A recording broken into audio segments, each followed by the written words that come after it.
अस्सलाम वालेकुम नाजरीन, आप देख रहे हैं लिटरेचर एंड हिस्ट्री और मैं हूं आपका मेज़बान उज़ैर आबिद। नाजरीन, आज के इस वीडियो में हम बात करेंगे कि पाकिस्तान की सियासी तारीख़ में जो अरसा मार्शल लॉ का दौर रहा है, 4 बार पहले अयूब ख़ान, उसके बाद यहया ख़ान, फिर ज़ियाउल हक़ और आखिरी बार मुशर्रफ की मार्शल लॉ रही है। कुछ लोग कहते हैं कि मार्शल लॉ का जो दौर था वो बहुत एक आला दौर था, खुशहाली का दौर था, अमन और शांति का दौर था। क्या ये बात सच है या नहीं? मार्शल लॉ के दौर ने पाकिस्तान और पाकिस्तानी अवाम को क्या दिया और पाकिस्तानी अवाम ने मार्शल लॉ के दौर में क्या खोया? आज के इस वीडियो में हम इस टॉपिक पर बात करेंगे, लेकिन इससे पहले आप लोगों से ये गुजारिश है कि हमारा ये channel literature and history subscribe कर दें और बेल आइकन को भी प्रेस कर दें ताकि हमारी आने वाली वीडियोस आप लोगों को बआसानी मिल सकें। नाजरीन, पाकिस्तान की तारीख़ में जो पहली मार्शल लॉ मुसल्लत की गई वो 7 अक्टूबर 1958 को लागू की गई, जो कि इस्कंदर मिर्ज़ा ने की। इस्कंदर मिर्ज़ा एक बंगाली था। इस्कंदर मिर्ज़ा पाकिस्तान का गवर्नर जनरल था और उसने 7 अक्टूबर 1958 को मार्शल लॉ लागू कर दी। 20 दिन ही के अंदर अयूब खान ने उसको घर भेज दिया और ख़ुद मुल्क का सदर बन गया।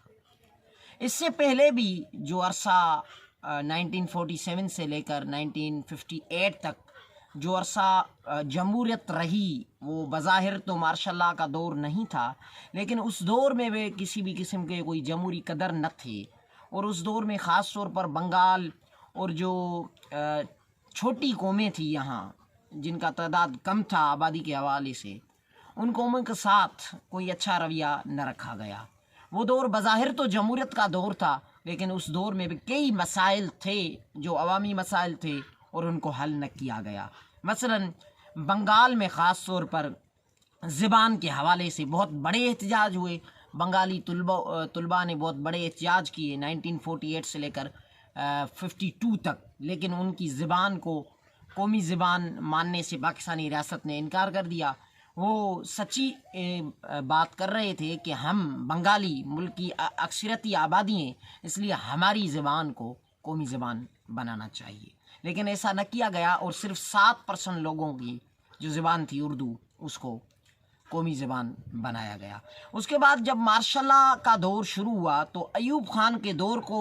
ख़ास तौर पर आज भी याद किया जाता है और इमरान ख़ान वज़ीर आज़म पाकिस्तान समेत कई लोग ये समझते हैं कि अयूब ख़ान का दौर सुनहरी दौर था और अयूब ख़ान के दौर ने पाकिस्तान को बहुत बड़ी खुशहाली दी। लेकिन हकीकत ये है कि अयूब ख़ान के दौर में जो मसाइल पैदा हुए, उन मसाइल को आज हम इस दौर में 2021 में भी भुगत रहे हैं।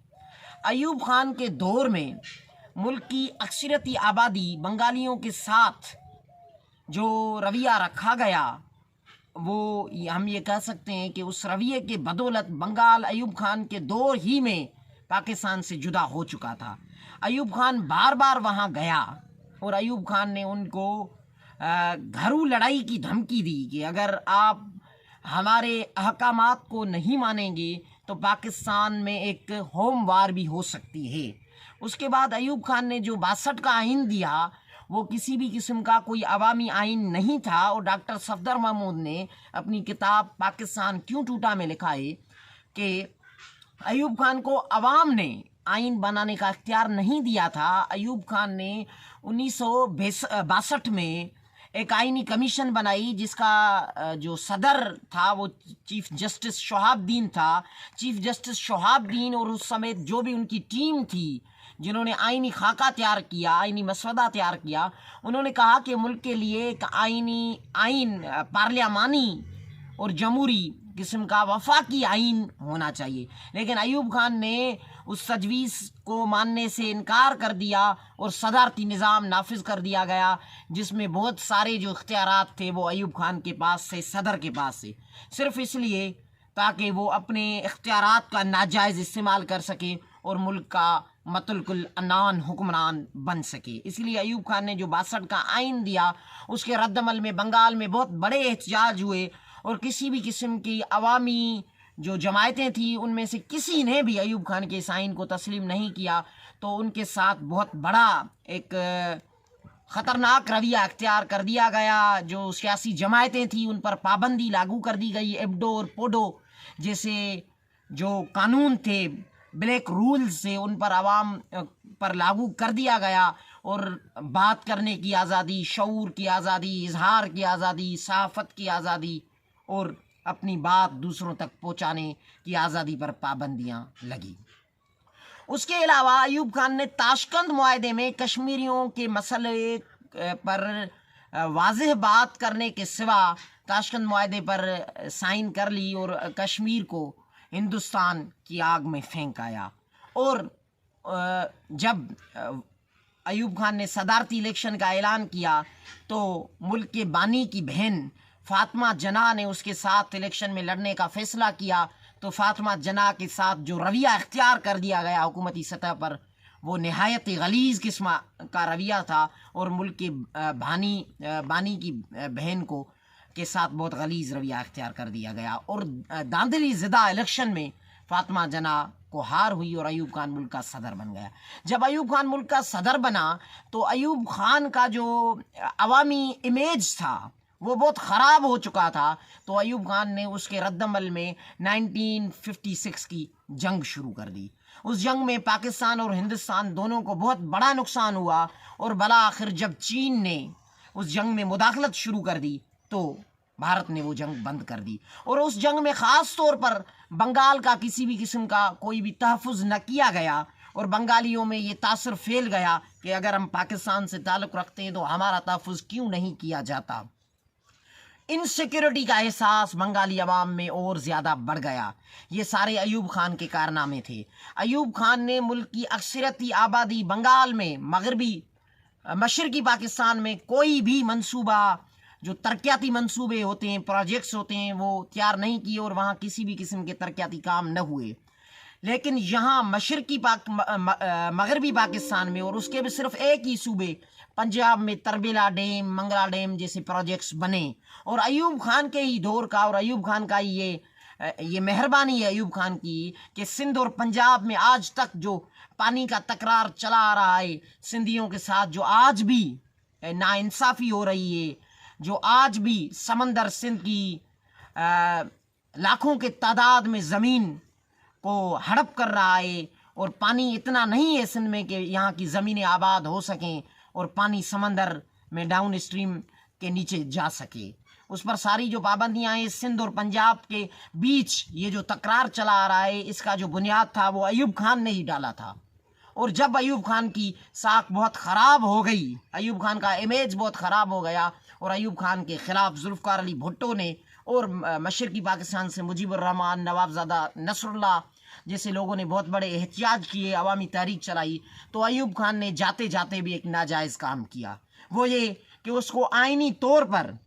استعفے دینے کے بعد حکومت اسمبلی کے اسپیکر کے حوالے کرنی تھی، لیکن ایوب خان نے ایسا نہیں کیا، اور اپنے جانشین یحییٰ خان کو ملک کا والی و وارث بنا گیا۔ اس کے بعد یحییٰ خان نے بنگال کے ساتھ غیر سنجیدگی کا مظاہرہ کیا، اور یحییٰ خان کو ایڈمرل احسن 1970 کی الیکشن کے بعد بار بار کہہ رہا تھا کہ آپ آئیں بنگال کا دورہ کریں کیونکہ یہاں حالات بہت بگڑتے جا رہے ہیں، لیکن یحییٰ خان نے ایسا نہ کیا، اور 16 مارچ کے بعد 15 مارچ کو بنگال کے خلاف سرچ لائٹ آپریشن، خونی آپریشن، خطرناک آپریشن شروع کر دیا۔ 16 مارچ کو ملک کی وہ جماعت عوامی لیگ جسے ملک کا اقتدار سونپنا چاہیے تھا، اس جماعت پر پابندی لاگو کر دی گئی، ہزاروں مسلمانوں کا قتل عام ہوا، ہزاروں عورتوں کا ریپ ہوا، یہ سارا ہمارے پر یحییٰ خان کی مہربانی تھی۔ اس کے بعد جو تیسری مارشل لا کا دور آتا ہے وہ ضیاء الحق کا آتا ہے۔ آج ہم جو بھی مسائل ہے ہمارے ساتھ، جو انتہا پسندی ہے، ہم دوسروں کی بات کو برداشت کرنے کے لیے تیار نہیں ہیں، ہمارے ہاں جو تعلیمی سرشتہ ہے وہ بہت ناپائیدار ہو گیا ہے، اور اس سرشتے سے آئنسٹائن پیدا نہیں ہو سکتا، اس سرشتے سے گدھے ہی پیدا ہو سکتے ہیں، اس رشتے سے نوکری پیدا ہو سکتے ہیں۔ یہ سارا جو کارنامہ ہے یہ ضیاء الحق کے ہی سر ہے، کہ ضیاء الحق نے اسلامک انجیکشنز کے نام پر टेक्स्ट बुक में ऐसी बातें भर दी जिसमें सिर्फ नफरत थी, जिसमें किसी भी किस्म का कोई इल्म न था, कोई शऊर न था। उसके साथ सियासी जमायतों के साथ, सिंध के अवाम के साथ, बलूचिस्तान के अवाम के साथ ज़िया उल हक ने बहुत बड़ा जुल्म किया। सियासी जमायतों पर पाबंदी लगी। MRD की तारीख में बहुत सारे कौमी कारकुन, सियासी कारकुनों को कैद कर दिया गया, कितनों को कोड़े मार दिए गए, कितनों का कत्लेआम हुआ और बहुत सारे लोगों को मार दिया गया, जेल भर दिए गए। अवामी शोरा जो थे, हबीब जालिब जैसे शायर और सिंध के कई शायर थे, MRD की तारीख के कई कारकुन थे जिनको जेल में बंद कर दिया गया। और यहाँ ऐसी फिज़ा पैदा हो गई कि इजहार की आज़ादी न थी, सहाफ़त पर पाबंदियाँ थी। कुछ दिन पहले हामिद मीर ने जंग में एक कालम लिखा था जिसका नाम था कब्रों से निकल कर लड़ने वाले। उस जंग में, उस कालम में हामिद मीर ने लिखा कि ज़िया उल हक के दौर में कुछ सहाफ़ी थे जिन पर इतनी पाबंदियाँ थी कि वो एक दफ़ा ज़िया उल हक के जुल्म से बचने के लिए कब्रिस्तान में गए और वहाँ खोदी हुई कब्रों में वो वहाँ छुपे थे। ये सारा जो कारनामा है ज़िया उल हक का ये कि सहाफ़त पर पाबंदियाँ, इजहार आज़ादी पर पाबंदी और इंतहा पसंदी आज तक जो हम भुगत रहे हैं, ये ज़िया उल हक के दौर में ही उसको बड़े फ़रोग तक जा पहुंची थी। उसके बाद जो आखिरी मार्शल लॉ पाकिस्तान ने देखी वो मुशर्रफ की मार्शल लॉ थी। मुशर्रफ के दौर में ख़ास तौर पर बलूचिस्तान में बहुत बड़े फौजी ऑपरेशन हुए और ज़िया उल हक के दौर में सिंध को एक मुहब्बतन सियासतदान जुल्फ़िकार अली भुट्टो की लाश दी गई थी, तो मुशर्रफ के दौर में सिंध को मोहतरमा बेनज़ीर भुट्टो की लाश दी गई। ऐसे ही बलूचिस्तान में बलूचिस्तान के एक महबूब लीडर अकबर बुगटी का कत्लेआम हुआ, वहाँ बहुत सारे लोगों को कत्ल कर दिया गया। बलूचिस्तान में जो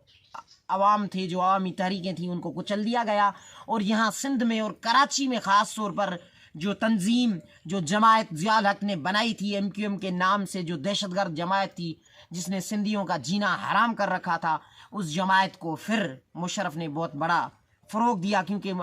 मुशर्रफ खुद एक मुहाजिर था, इसलिए उस जमायत को एक दहशतगर्दाना जो जमायत है आज भी, उसको उसकी हिमायत की, उसको बड़ा चढ़ा कर उसकी मदद की। तो आज जो भी मसाइल हम भुगत रहे हैं, इनमें ज़्यादा जो कारनामा है वो इन मार्शल लॉ का ही है। इसलिए हमारा ये फ़र्ज़ है कि हम आवाम में सियासी जो शऊर है उसको बेदार करें, जमहूरियत की जड़ों को मजबूत करें और आम तौर पर लोगों में ये जो ख़याल है